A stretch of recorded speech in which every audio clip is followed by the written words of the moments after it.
de Mateo, en el capítulo 5, vamos a ver, son los versículos 1 al 4. Y bueno, como ya se anticipaba, hoy vamos a empezar una serie de predicaciones que es la vida en el reino, la vida en el reino de Dios. Así que voy a invitarles para que vayamos a Mateo, capítulo 5, versículos del 1 al 4.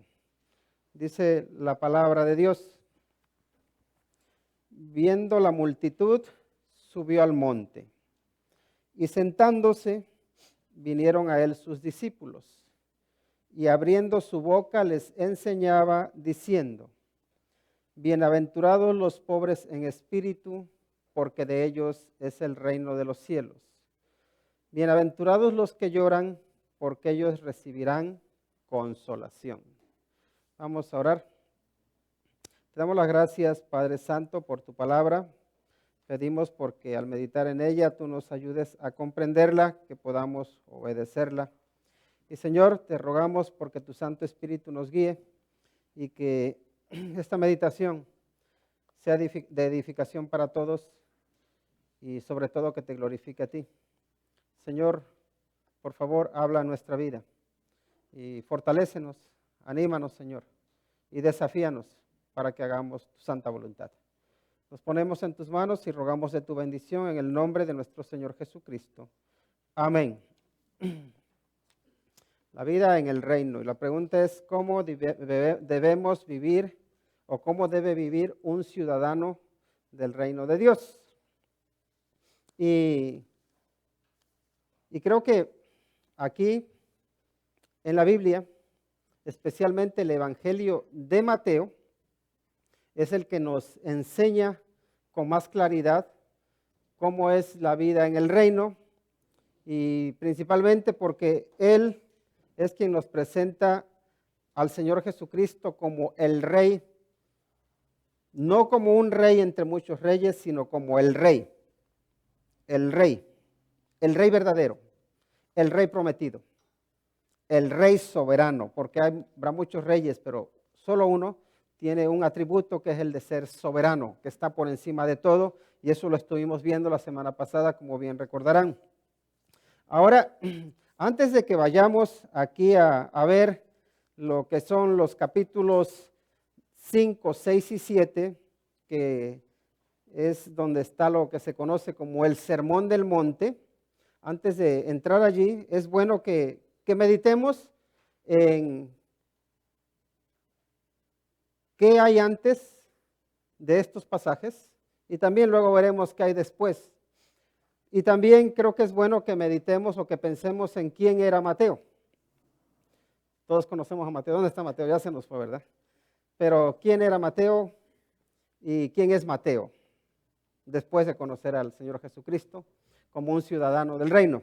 Así que primero quisiera hacer un pequeño, a manera de introducción, un pequeño recuento de lo que trata Mateo, por ejemplo, en el capítulo 1, en el 2, en el 3, en el 4 y luego del 5 al 7.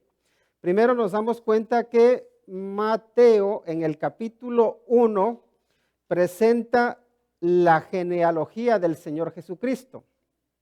Pero no solo Mateo nos presenta la genealogía del Señor Jesucristo, también Lucas presenta la genealogía del Señor Jesús. Pero hay una diferencia, ¿verdad? Porque en Mateo lo que se enfatiza es que el Señor Jesucristo es descendiente ¿de quién? Del rey David.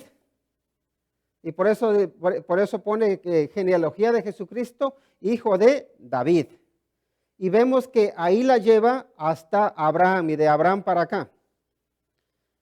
La genealogía de Lucas presenta al Señor Jesucristo también, pero ahí lo presenta como el Hijo del Hombre, ¿verdad? Que llega hasta Adán. Y luego ya dice que Adán era hijo de Dios, ¿verdad?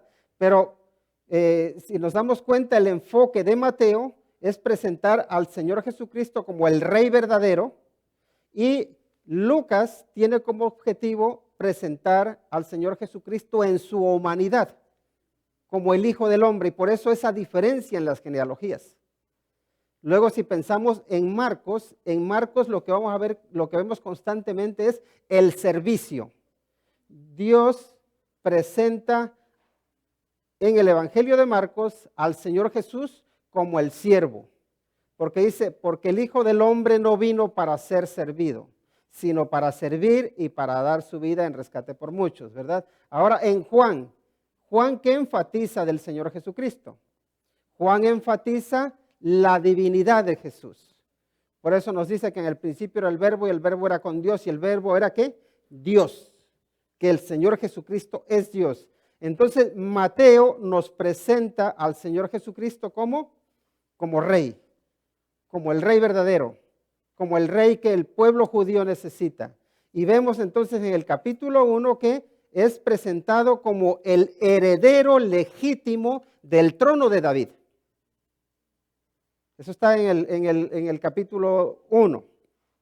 Luego en el capítulo 2 vemos que gente importante, gobernantes o gente poderosa, en este caso los sabios o los magos, que vienen de otros países, de otras naciones, de otros reinos, vienen a rendir adoración, a reconocer a quién, al rey de los judíos. Y por eso vemos a los magos que llegan a Jerusalén y preguntan, ¿dónde está el rey de los judíos que ha nacido? Porque su estrella hemos visto en el oriente y venimos ¿a qué? A adorarle. Ahora ellos vienen a preguntar por el rey legítimo, por el rey verdadero, a un rey ilegítimo. ¿Quién es ese rey ilegítimo? Herodes, ¿verdad? ¿Y qué hace Herodes cuando escucha sobre ese rey? Busca la forma de eliminarlo. Y entonces nos encontramos también que la matanza de los niños, ¿verdad? La matanza de los inocentes, donde todos los niños que tuviesen 2 años o menos debían ser muertos. ¿Por qué? Porque en esa edad se creía, y de hecho es donde se encontraba el Señor Jesucristo. Esa edad tenía más o menos, unos 2 años. Entonces, si ven cómo está presentándose quién al rey. Ese rey, que es el rey heredero, el rey legítimo, ese rey al que reconocen otras naciones. Y luego ya cuando llegamos al capítulo 3, vemos a Juan el Bautista que anuncia al rey y su reino, ¿verdad? ¿Y cuál es el mensaje de Juan? Dice, arrepentíos porque el reino de los cielos se ha acercado. Entonces ahí tenemos al rey, a Juan el Bautista, aquel que tenía como misión preparar el camino del Señor, anunciando al pueblo judío para que se prepare, para que reciban al rey que viene. Ese rey que viene detrás de él, al cual él no es digno ni siquiera de desatar las sandalias de sus zapatos, ¿verdad? Perdón, la correa de sus sandalias, no las sandalias de sus zapatos, ¿qué estoy diciendo? Con una sandalia no puedes atar un zapato, a no ser que lo rompas y le pongas la correa, ¿no? Pero esa es la idea. Entonces, eso está en el capítulo 3, pero también hay algo más ahí que sucede. Ahí se bautiza el Señor Jesucristo, ¿verdad? Y en ese bautismo baja el Espíritu Santo sobre él en forma corporal como de paloma. Esa es la unción del Rey. Y vemos también al Padre que dice, este es mi Hijo amado en el cual yo tengo complacencia. Vemos a Dios Padre, el Espíritu Santo, respaldando la obra del Rey de Reyes. La obra que el Señor Jesucristo como Rey viene a realizar. ¿Y eso dónde lo vemos también? Ahí en el capítulo 3. Ahora, en el capítulo 4, vemos al Rey que es tentado por el diablo para que ocupe su trono sin pasar por la cruz. ¿Qué le dice? Todos los reinos estos te daré si postrado me adorares. Yo tengo una forma, le dice el diablo, de hacer que tú reines, que tú seas el rey, sin necesidad que vayas a la cruz. Y la pongo a tu disposición. Solo hay una condición. Sométete a mi reinado. Y en este caso el diablo está tentando o atacando al Señor Jesús para que el reino de la luz se someta al reino de las tinieblas. Para que el Rey de Reyes se someta al príncipe de este siglo. ¿Pero qué hace el Señor Jesucristo? ¿Se somete? No. Ahora, ¿por qué? Porque al Señor tu Dios adorarás y a Él solo servirás. Y ahí mismo también, en el capítulo 4, vemos que el Señor Jesucristo empieza a llamar súbditos a su reino. Empieza a llamar siervos a su reino. Y les voy a leer, por ejemplo, en el versículo 17, después de la tentación, dice, desde entonces comenzó Jesús a predicar y a decir, arrepentíos porque el reino de los cielos, ¿qué? Se ha acercado. ¿Quién está ahora? Primero, estas mismas palabras las dijo ¿quién? Juan el Bautista, ¿verdad? Que dijo, arrepentíos porque el reino de los cielos se ha acercado. Y ahora el Señor Jesucristo, en el inicio de su ministerio, empieza a decir, arrepentíos porque el reino de los cielos se ha acercado. Pero antes de que inicie su reino, su predicación, si se dan cuenta, en los versículos 12 al 16, habla de cómo el reino de las tinieblas tiene oprimido, tiene engañado, tiene muy mal al mundo. Se los voy a leer, dice, cuando Jesús, en el versículo 12 del capítulo 4, cuando Jesús oyó que Juan estaba preso, dice, volvió a Galilea, y dejando a Nazaret, vino y habitó en Capernaum, ciudad marítima, en la región de Zabulón y de Neftalí, dice, para que se cumpliese lo dicho por el profeta Isaías cuando dijo, tierra de Zabulón y tierra de Neftalí, camino del mar, al otro lado del Jordán, dice, Galilea de los gentiles. 16, miren lo que dice, el pueblo asentado en tinieblas vio gran luz, y a los asentados en región de sombra de muerte, luz les resplandeció. Entonces el pueblo que estaba en tinieblas vio gran luz, y los que estaban asentados, los que estaban afirmados, los que su base, su vida dependía del reino de las tinieblas, les resplandece la luz. ¿Quién trae esa luz? ¿Quién proclama esa luz? ¿Quién alumbra? ¿Quién trae mensaje de buenas nuevas? ¿Quién trae un reino que viene a derrotar a otro reino? Y ahí es donde podemos ver lo que les decía hace unos momentos. Hay dos reinos en conflicto. El reino de las tinieblas y el reino de la luz. El reino del diablo, el reino del mal y el reino de Cristo. Ahora, ¿qué es lo que hace la luz con las tinieblas? La luz, dice, en las tinieblas resplandece y las tinieblas no le pueden resistir. La luz en las tinieblas resplandece y las tinieblas no las pueden resistir. Ahora, aquí nos tiene que llevar a este punto, a meditar en nosotros. Nosotros somos súbditos del reino de la luz o somos súbditos del reino de las tinieblas. Si somos súbditos, si somos siervos del reino de las tinieblas, estamos en la mentira, estamos en la desesperanza, estamos en el pecado, estamos muertos. Pero si somos súbditos del reino de la luz, entonces tenemos vida eterna. Somos más que vencedores, porque el rey que dice arrepentíos porque el reino de los cielos se ha acercado, ese rey es el que ahora es el rey de tu corazón. Es el rey cuya luz alumbra el rincón más profundo de nuestro ser que esté engañado por la fuerza, por la mentira de las tinieblas. Ahora, aquí cabe hacernos una pregunta. ¿Qué es necesario para poder formar parte del reino que el Señor Jesucristo viene a predicar? ¿Qué necesita el hombre para poder participar del reino? Porque recordemos que de los capítulos 5 al 7 no vamos a ver la forma en que se entra al reino. No habla de eso. Nos habla de cómo se puede vivir en el reino de Dios. Pero antes de que nosotros podamos vivir en el reino de Dios, necesitamos saber cómo entrar al reino de Dios. ¿No es así? Y por eso ya Juan, cuando viene preparando el camino al Señor, dice, arrepentíos. Aquí el Señor Jesucristo, ¿cuál es el mandamiento que da? Dice, arrepentíos. Ese es el primer mandamiento que el Señor Jesucristo da cuando inicia su ministerio. El primer mandamiento que da a la gente es arrepiéntete. Sin arrepentimiento no puede uno entrar al reino de Dios. No importa cómo le busquemos. Si no hay arrepentimiento en nuestra vida, y escúchenme, incluso aunque le digamos al Señor, Señor, ven a mi corazón, si nosotros no hay arrepentimiento, si nosotros seguimos disfrutando, saboreando el pecado y viviendo en pecado, si no hay un cambio, si no hay arrepentimiento, estamos perdidos.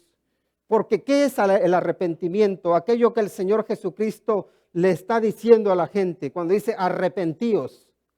Les está diciendo, ustedes están caminando hacia la destrucción, están caminando hacia el infierno. Dejen de ir hacia allá, dense la vuelta y empiecen a caminar hacia el cielo. Arrepiéntete de tus caminos, arrepiéntete de tu maldad, arrepiéntete de tu pecado.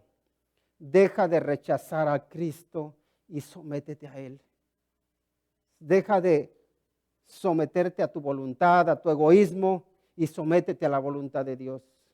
Arrepiéntete de tu maldad, cambia. Es necesario un cambio.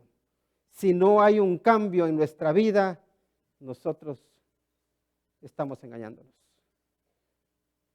Porque muchas veces nosotros nos sentimos mal por lo que hacemos, pero no cambiamos nuestro estilo de vida. No nos arrepentimos. No hay un cambio, no hay una transformación.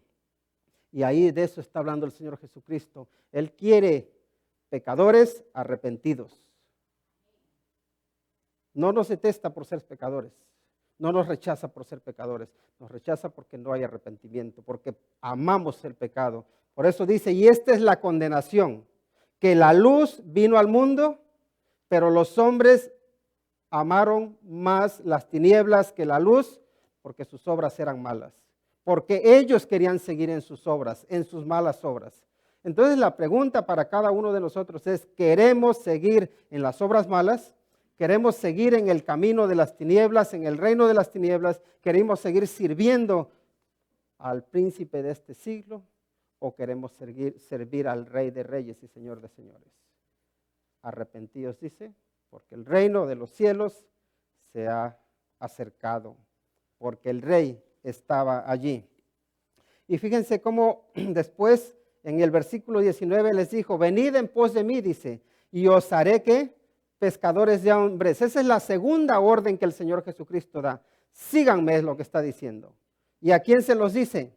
Se los dice a Pedro y a Andrés, ¿verdad? Son hombres pescadores que sí tienen algo que hacer, tienen una función que desempeñar, están trabajando los hombres. Pero ahora el Señor Jesucristo les dice, síganme o venid en pos de mí, que es lo mismo. Primero dice, arrepiéntanse y una vez que se hayan arrepentido, ¿qué? Síganme.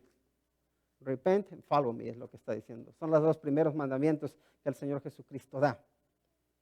Ahora, cuando hay un arrepentimiento genuino en tu corazón, lo que quieres es seguir al Señor. ¿Por qué? Porque el Señor te enseña una vida diferente. Porque el Señor te muestra principios diferentes, valores diferentes. Porque te enseña que hay un reino donde Él es el rey y donde la vida no funciona como funciona la vida en el reino de las tinieblas. Y la pregunta para nosotros que ya somos cristianos es esta. ¿Nosotros cuáles son los principios que nos rigen? ¿Los principios del reino de Dios o los principios del reino de este mundo? Y eso lo vamos a ir viendo poco a poco, ahora conforme vayamos avanzando. Ahora hay otra cosa en el versículo 20, como dice, ellos entonces dejando al instante las redes, ¿qué hicieron? Le siguieron. Ahí está el arrepentimiento, ¿verdad? Ahí está la decisión de seguir al Señor Jesús. La decisión de servirle. Al momento dicen, sí, tiro lo que tengo y me adueño de Cristo. Me agarro de Cristo. Lo sigo a Él. Versículo 21 dice, pasando desde allí, vio a otros 2 hermanos, Jacobo hijo de Zebedeo y Juan su hermano en la barca con Zebedeo su padre, que remendaban sus redes. ¿Y qué hizo? Los llamó. Y ellos, dejando al instante la barca y a su padre, le siguieron. Y recorrió Jesús toda Galilea, enseñando en las sinagogas de ellos, dice, y predicando, ¿qué? El evangelio del reino. Jesús pasó por todas las sinagogas, iba enseñando y predicando, ¿qué? El evangelio, las buenas noticias de que de un reino, de su reino que había venido. Quiere que la gente entre a su reino. Pero ¿saben qué? El Señor Jesucristo no se detuvo. Es más, ni siquiera hoy en día se ha detenido. Jesucristo sigue predicando las buenas noticias del reino y lo hace a través de ti y a través de mí. Hay buenas noticias. ¿Y saben qué? A cada uno de nosotros en un momento Cristo llegó y nos llamó. ¿Te acuerdas cuando te llamó el Señor Jesucristo a ti? ¿Qué estabas haciendo? ¿En qué circunstancias te encontrabas? ¿Qué pasaba contigo? ¿Cómo te llamó el Señor? Y cómo te dijo, arrepiéntete y sígueme. ¿Te lo dijo a ti? Te lo tiene que haber dicho. A cada uno de nosotros nos llama. Porque Él va pasando. El Señor Jesucristo sigue pasando. Pasa por nuestra vida y nos llama de una forma y de otra. Y es como lo que nos dice ahí Apocalipsis 3:20, donde dice, yo estoy a la puerta y llamo. El que oye mi voz y abre la puerta, yo entro a él y ceno con él y él conmigo. Y sí, uno dice, pero es que ese mensaje o ese versículo se lo está diciendo a creyentes. Sí, es verdad, pero eso también se lo dice a los no creyentes. A los no creyentes también los llama de una forma y de otra y les dice, arrepiéntete. Empieza a formar parte del reino de Dios. Vive en el reino, pero hace falta un arrepentimiento y esa decisión de decir, dejo todo lo que me ata a este mundo y sigo a Cristo. Dejo el pecado, dejo el egoísmo, dejo la avaricia, la ambición y sigo a Cristo, porque prefiero a Cristo, porque de nada le sirve al hombre que gane este mundo y que pierda su alma, de nada. Y el Señor Jesucristo es lo que nos ofrece salvación de nuestra alma para la eternidad. Así que Él llama. Luego vemos que dice que se difundió su fama por toda Siria y le trajeron todos los que tenían dolencia, los afligidos por diversas enfermedades y tormentos, los endemoniados, lunáticos, paralíticos, dice, y los sanó. Ahí vemos la sanidad que el Señor Jesucristo obra, porque Él es poderoso para sanar, no solo físicamente, sino también espiritualmente. Y le siguió mucha gente de Galilea y de Decápolis, de Jerusalén, de Judea y del otro lado del Jordán. Y el Señor Jesucristo sigue llamando gente. Sigue llamando. Y llega un momento en que el Señor Jesucristo, ¿saben a quién llama? A Mateo. A Mateo. Al escritor del Evangelio de Mateo lo llama. ¿Cómo era Mateo? ¿A qué se dedicaba Mateo? ¿Qué reputación tenía Mateo? ¿Qué tenía que dejar atrás Mateo? Así como llamó a los primeros discípulos, en el capítulo 9, versículos del 9 al 13, nos encontramos cómo llama Mateo. Así que ya vimos un poquito lo que Mateo habló acerca del rey de reyes.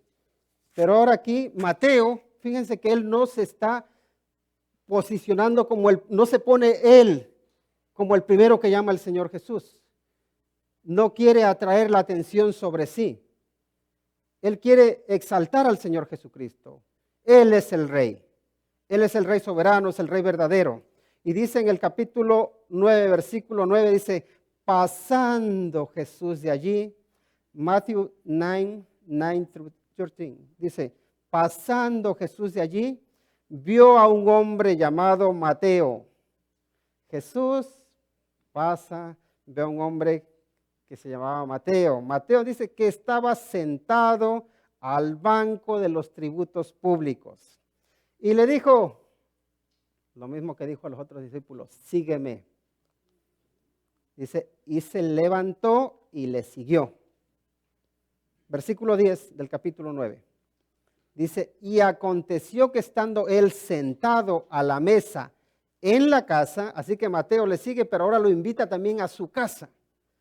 Y el Señor Jesucristo está sentado en la casa de Mateo, dice, he aquí que muchos publicanos y pecadores que habían venido se sentaron juntamente a la mesa con Jesús y sus discípulos. Cuando vieron esto, los fariseos, dice, dijeron a los discípulos, ¿por qué come vuestro maestro con los publicanos y pecadores? Al oír esto, Jesús les dijo, los sanos no tienen necesidad de médico, sino los enfermos. Id pues y aprended lo que significa misericordia quiero y no sacrificio, porque no he venido a llamar a justos, sino a pecadores al arrepentimiento. Fíjense lo que está sucediendo aquí. Mateo también se llamaba Leví, ¿verdad? De alguna manera representaba el servicio a Dios, su nombre. ¿Recuerdan esa tribu de Leví que había sido consagrada para servir a Dios? Ahora este Mateo era un hombre que parece que era bastante inteligente. Y cuando el imperio romano viene y conquista a Jerusalén, a Judea,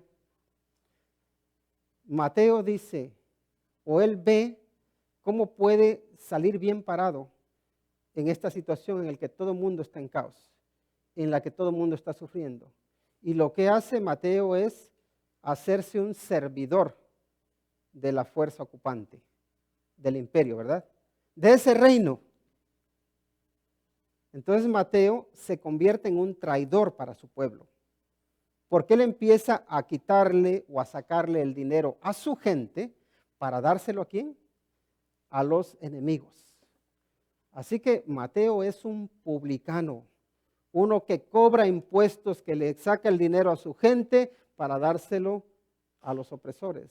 Y los publicanos por eso tenían tan mala reputación. No los querían porque los veían como traidores y hasta cierto punto se lo merecían, porque ellos habían preferido, en este caso, la riqueza o el dinero antes que estar con su gente. Aunque si uno es utilitarista también podría decir, pero es que estaba actuando por el bien suyo. ¿Cómo lo podemos condenar por eso? Pero el pueblo no lo veía bien. ¿Cuál era la reputación de Mateo? Un hombre aborrecido por el pueblo. ¿Y con quién se juntaba él? Con otros que eran como él, ¿verdad? Con más publicanos, con más pecadores. Y cuando ahora el Señor Jesucristo, después de haberle dicho a Mateo, sígueme, Mateo se siente arrepentido, ¿verdad? Y lo que él hace es invitar al Señor Jesús a que vaya a su casa. ¿Y quién está en la casa? ¿Quiénes van ahí? Van los publicanos, van los cobradores de impuestos, van los pecadores, van aquellos a los que nadie quiere por traidores. ¿Y qué hace el Señor Jesús? Les predica. Ahora, esto le atrae muchas críticas, ¿verdad? Porque los judíos le empiezan a decir, pero bueno, ¿qué hace? Le dice a los discípulos, ¿qué hace tu maestro comiendo con publicanos y con pecadores? Y el Señor Jesucristo les da una lección que dice, los sanos no tienen necesidad de médicos, sino los enfermos. Y la pregunta es, ¿tú y yo necesitamos al médico? Sí, lo necesitamos. Y les dice, id pues y aprended lo que significa misericordia quiero y no sacrificio. ¿Has aprendido lo que significa misericordia? Lo que significa perdonar, perdonar al que no se lo merece, perdonar al que te ha traicionado, perdonar a aquel que te ha ofendido. Aprende eso. Id y aprended lo que significa misericordia y no sacrificio. Quieres sacrificarlos, ¿verdad? Porque son pecadores. Yo te digo, perdónalos.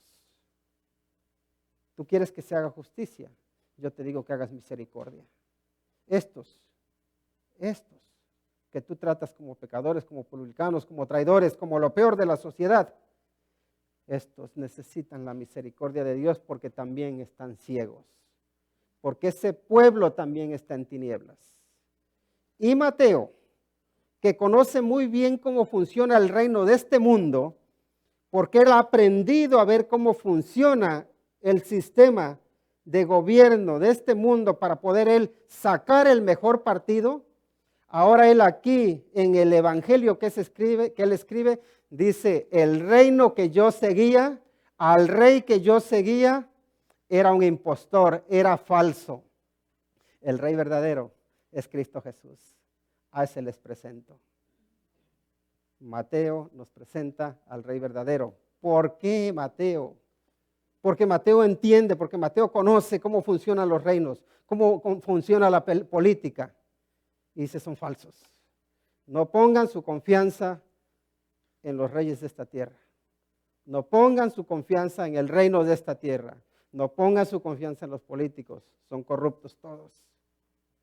Aquí está el rey, a quien vale la pena entregarle nuestra vida, en quien vale la pena confiar.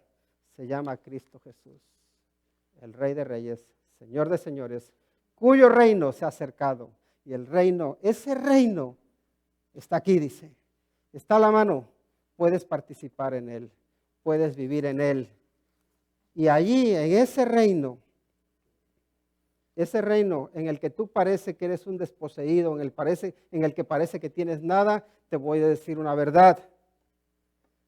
Aunque parezca que no tienes nada, aunque parezca que los dueños de todo son los romanos y Herodes y Pilato y toda la gente que está en el gobierno, aunque tú creas que ellos son los dueños, aunque parezca que la riqueza, que el orgullo, que la soberbia es lo que reina, lo que da felicidad, les aseguro que de eso nada da felicidad. No hay bienaventuranza, no hay gozo, no hay bendición en la riqueza de este mundo o en los ricos en espíritu. Y ahí empieza en el capítulo 5 a decirnos, versículo 2 dice, y abriendo su boca les enseñaba diciendo, bienaventurados los pobres en espíritu, porque de ellos es el reino de los cielos. El imperio romano vino a desposeerte de todo. Tú eres, o a los judíos los veían no más que administradores de la riqueza que ahí había. Los dueños eran ¿quiénes? El imperio. Por eso les decían, me tienes que dar tanto de lo que coseches, de lo que trabajes, porque los dueños se consideraban ellos. Y por otro lado, los judíos se consideraban como nada. Pero también tenían orgullo. Tenían un espíritu que decían, nosotros somos libres y no somos esclavos de nadie. Y la verdad era otra, ellos sí eran esclavos. Y por eso el Señor Jesucristo les dice, bienaventurados ¿quiénes? Los pobres en espíritu, porque de ellos es el reino de los cielos. Es curioso que Lucas solamente dice que bienaventurados los pobres. No dice los pobres en espíritu. Y parece que Lucas está de alguna manera tratando de consolarlos en su pobreza. Y les dice, aunque seas pobre, no te preocupes, porque tú eres poseedor de riquezas que son mayores que las que estos poseen. Tú tienes riquezas que valen mucho más que las riquezas que tienen los ricos. Ahora, también les quiero decir que yo no veo ninguna virtud en el ser pobre. No vayan a creer que estoy defendiendo la pobreza como algo a lo que uno tiene que aspirar. No. Porque la pobreza y la riqueza creo que son circunstanciales. Lo que es importante que tú y que yo sepamos vivir con pobreza o que sepamos vivir con riqueza. La pobreza o la riqueza en sí no te hace ni peor ni mejor. Lo que te hace peor o mejor es la actitud que tienes ante la riqueza o ante la pobreza. Y aquí el Señor Jesucristo, cuando está diciendo bienaventurados los pobres en espíritu, fíjense bien qué significa pobre en espíritu. Hace unos momentos, cuando iniciábamos el servicio, leíamos el mensaje que se le escribió a la iglesia de la Odisea, ¿verdad? ¿Ellos eran pobres en espíritu? No, ¿por qué? Porque ellos se consideraban que no necesitaban nada de nadie. Una persona pobre en espíritu reconoce que necesita.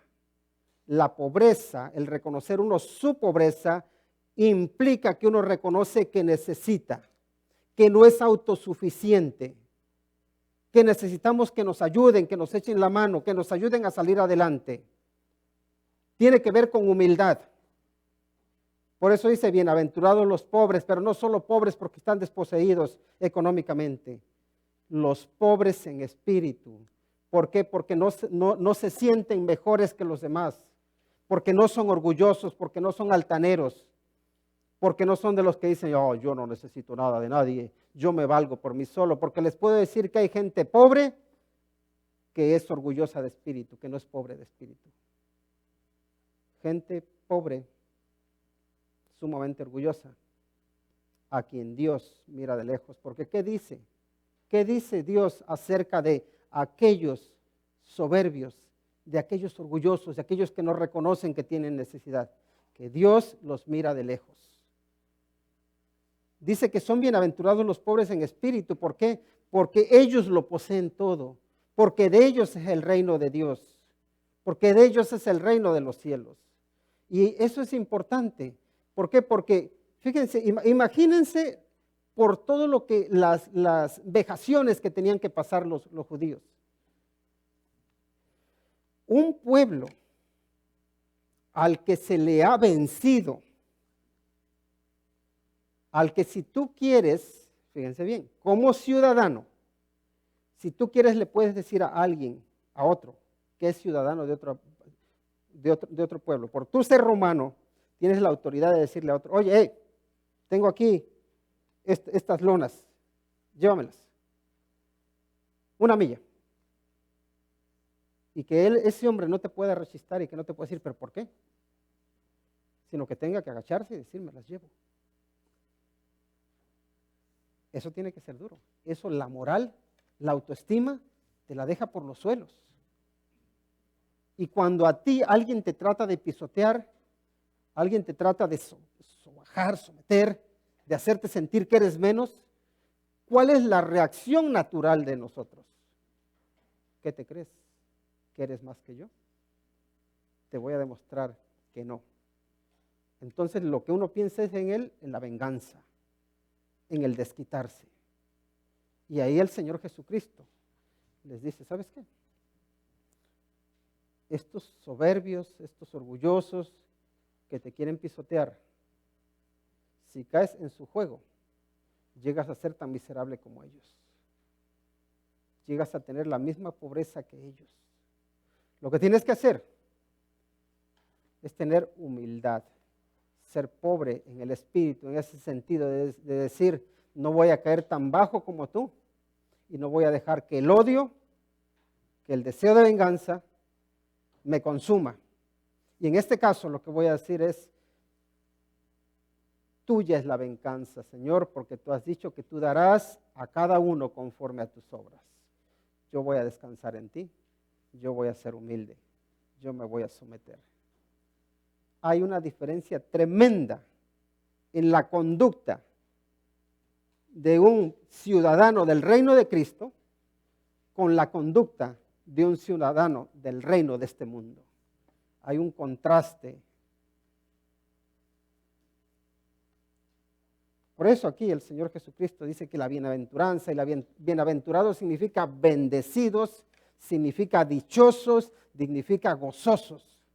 Los que son pobres en espíritu, pero no necesariamente porque tú te estés deleitando en que te traten mal, sino porque sabes que tú eres ciudadano del cielo. Tú eres ciudadano de otro reino. Tú eres ciudadano del reino de los cielos. Y porque sabes que aunque en este mundo no tengas nada, en el reino de Dios tienes un lugar que el mismo Señor Jesucristo preparó para ti. En la casa de mi Padre muchas moradas hay. Si no fuera así, yo os lo habría dicho. Voy pues a preparar lugar para vosotros. Como no teniendo nada, dijo el apóstol Pablo, que debemos vivir, mas poseyéndolo todo. No te enamores de las riquezas que puedas tener o perder en este mundo. Si las tienes, administralas sabiamente. Y si no las tienes, que no sea eso, o que no sea el enriquecerte, el anhelo de tu vida. Que el anhelo de tu vida sea ser un administrador sabio, que tiene la humildad suficiente para decir, soy pobre, porque necesito que el Señor me ayude, necesito que el Señor me levante, necesito a Dios a mi lado siempre. Y soy pobre porque mi ciudadanía no es de este mundo. Mi ciudadanía está en los cielos. Hacia allá miramos. Allí está nuestro objetivo, allí está nuestra meta. Mientras que estamos aquí, vivamos sabiamente y la primera bienaventuranza es con pobreza de espíritu, con humildad de corazón, en la cual reconocemos que tenemos un Señor, el cual gobierna nuestra vida. Vamos a orar. Te agradecemos, Señor, porque eres misericordioso con nosotros, porque nos sostienes, porque no nos dejas solos, porque provees para nuestras necesidades, porque tú, Señor, nos haces entender que la pobreza o la riqueza no es lo más importante, sino que lo más importante es estar bien contigo, es estar en paz contigo. Por favor, Señor, te ruego, porque si en nosotros hay orgullo, si en nosotros hay soberbia, por favor, Padre, quítala de nuestra vida, porque no queremos que nos mires de lejos. Antes bien, Señor, queremos que nos mires de cerca. Y Padre, si hay alguien aquí que aún no ha entrado, que no forma parte de tu reino, por favor, Señor, ábrele el entendimiento, toca lo más profundo de su ser para que venga de rodillas ante ti y que se arrepienta del pecado. Señor, para todos aquellos que en algún momento hemos sido llamados por ti, que nos has rescatado, igual que rescataste a Pedro, a Andrés, a Simeón, a Mateo. Así, Señor, que nos rescataste de nuestra vana manera de vivir y que nos hiciste hijos tuyos. Por favor, Padre, ayúdanos a vivir como ciudadanos de tu reino, que te honran y que te glorifican.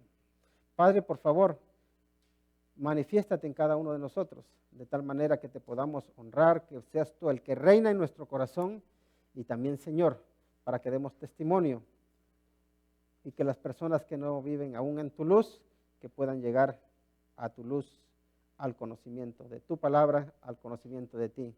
Padre, por favor, llénanos de tu paz, llénanos de tu fortaleza, llénanos de ti. Pues te lo rogamos en el nombre que es sobre todo nombre, el nombre de Cristo Jesús. Amén.